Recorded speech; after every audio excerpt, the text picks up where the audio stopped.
What's good, everyone? Welcome back to the channel. Go ahead, pull up a seat. Let's have a little chat, shall we? Guys, this past weekend made me feel good. As someone who not only plays games as a hobby, but covers them on YouTube as a nice little side hustle. If you watched the Xbox showcase over the weekend, you know exactly what the hell I'm talking about. Okay, not only are we getting a new Doom game, but we're getting a prequel to Gears of War. God damn, it feels good to see these two games again. But amongst all this, I wanted to talk about the elephant in the room, literally and metaphorically, Black Ops 6. But nah, for real though, we gotta talk about the fact that this damn thing is like 300 gigabytes.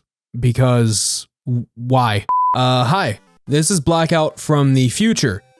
Turns out this game isn't going to be 300 gigabytes. Yeah, there was a lot of talk about how this game was going to be over a quarter of a terabyte in size. And I don't know why this hasn't been talked about enough, but Call of Duty Updates, the official Twitter account, posted a tweet saying that this isn't actually going to be the download size or disk footprint for Black Ops 6. This size is a representation of Modern Warfare 2, 3, Warzone, all relevant content packs, and Black Ops 6 installed. It all equals out to 300 gigs. Yeah, if I mention anything about it in this video, just ignore it. Okay, back to it. If you've been here for a while, you know that I've pretty much sworn off the Call of Duty franchise. But when I saw with my own eyes that Treyarch was making Black Ops 6, oh yeah, that changes everything for me. Because in my opinion, and y'all can debate me in the comments, Treyarch has never done me wrong when it comes to COD. Have they made the best games? Not really. Have they made smart decisions with their games?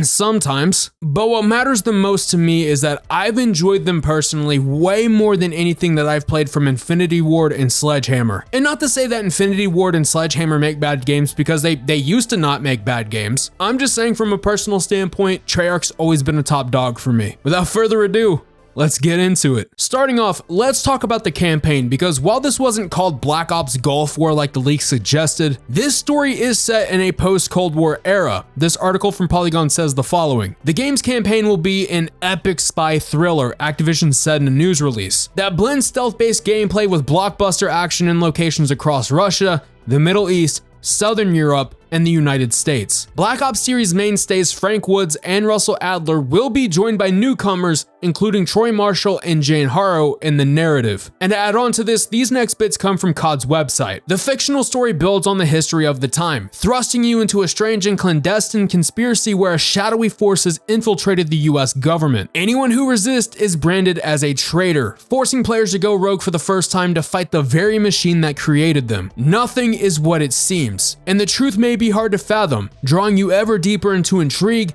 distrust, and mind-bending psychological revelations. This is true signature Black Ops style. Now, you gotta admit, on paper, this sounds pretty goddamn interesting. Maybe even a hit in the making. But what I'm about to read next is giving me some deja vu a little bit, and probably not in the best way. Mission variety is a key component in the twisted covert world of Black Ops 6. Raven Software, I'm glad to see these guys again, has created individual missions from the ground up, with each one also offering diverse methods in the way you approach and execute them. Mission variety.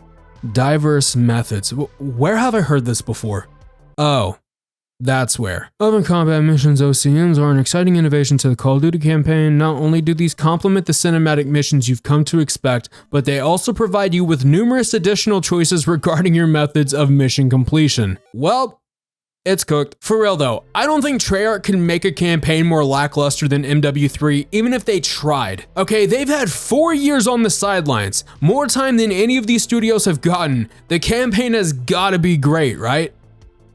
Right? You know, I used to worry when COD overemphasized certain things about their games, especially their campaigns. But I think the thing that I really worry about more is when Call of Duty says that you'll have freedom of choice or that your choices will matter in their games, because when was that ever a thing? I think Black Ops Cold War involved a lot of these moments, but nothing really mattered up until the end of the game. I'm pretty sure that there are still certain parts you can go back and purposely fuck up and choose the wrong answer on, and it will have no influence on the game going forward. And you know what? I think that might apply here. I don't think anything you'll do in the campaign is going to really matter, and if they manage to do something where it truly does, consider me fucking sold. Having COD be anything other than a linear story-driven experience is a genuine thing that people have wanted for a very long time. Who knows? If it turns out great, that could be another major selling point for these games. One thing that I want to mention, and I've seen some people on the fence about, is the return of the HQ from Cold War. Personally, I liked it. You could find clues and info in other missions that would provide you with some intel on other missions. Sometimes it would make the missions easier to do, but I would say that the HQ in Cold War felt more like a trial run. Like, this is what we want to do, what do y'all think? I want to say this next hideout will be more thought out and planned, but we won't know until we see more of it. I think that's about it I want to cover from the campaign side of things at least. I'm sort of excited to see what Treyarch has come up with in the past 4 years, okay?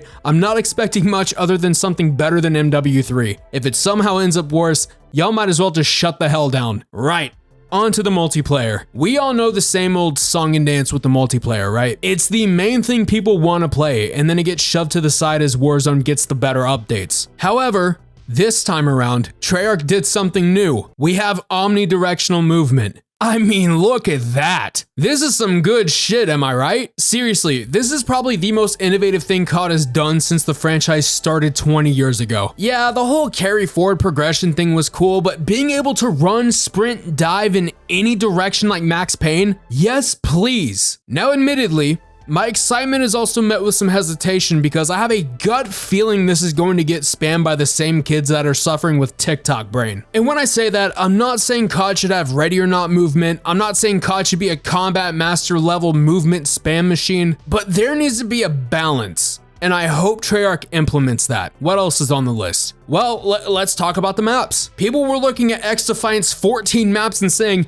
damn, 14 original maps? COD can't do that. Well, they did. We're getting smacked with 16 maps total, 12 of them being core 6v6 maps, and 4 entirely new strike maps that can be played 2v2 or in face-off 6v6. Essentially, we're gonna get gunfight style maps for these modes. Now, as far as us getting all original maps or all remastered, I heard that these maps are being pulled from locations that take place in the campaign. They may also have a couple remakes from Black Ops 1 or some other Black Ops games. I can't say for 100% certainty right now until we get more info, or until there's a leak. Honestly, just one of the two at this point. One more thing I want to touch on, and I am just so goddamn happy to see this come back.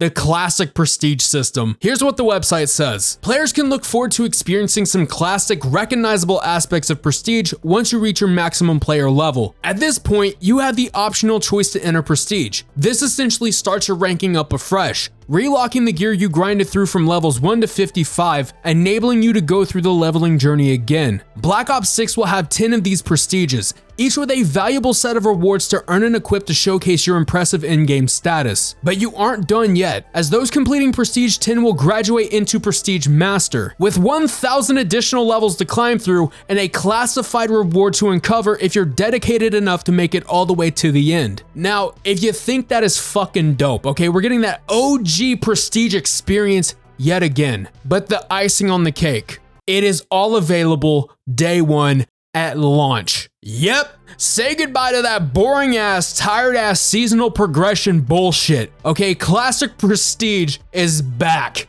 All right, let me calm down a little bit, okay? The last thing that I want to touch on is zombies. I understand that this mode may not be everyone's cup of tea, and that's totally fine, but I've been playing the zombies mode ever since World at War. Seeing how it's evolved from a horrifying round-based experience to an open-world DMZ-like experience has been a bit weird, but I'm happy to see that we're getting round-based zombies back. The website mentions this. Black Ops 6 will launch with 2 brand new round-based zombie maps, Terminus and Liberty Falls, and a continuation of the intriguing and terrifying Dark Ether narrative that was started in Black Ops Cold War. I know the Dark Ether story from Cold War wasn't too popular, I couldn't really resonate with it, but I'm hoping that with the development time Treyarch has had, it can be transformed into something better. They close out by saying that more information on the game and its features will be talked about on August 28th with the official launch on October 25th of this year. For my final thoughts, I would be lying to y'all if I said that this didn't get me somewhat excited. excited. I know it's part of the cookie cutter bullshit marketing they do every year, but there's something about this coming from Treyarch that makes me think this is going to be a little bit different. They're changing the movement, they're delivering us original content, they're bringing back the old prestige system. It feels like for the past 4 years, Treyarch has done some note-taking as to what the community wants, but I would say play the multiplayer beta or wait till the full release to get reviews.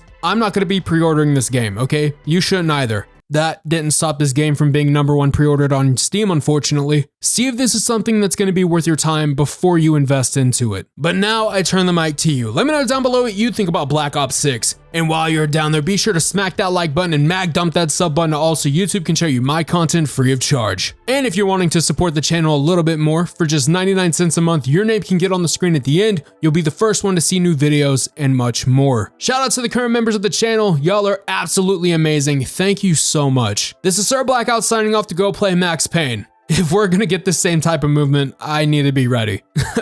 Later.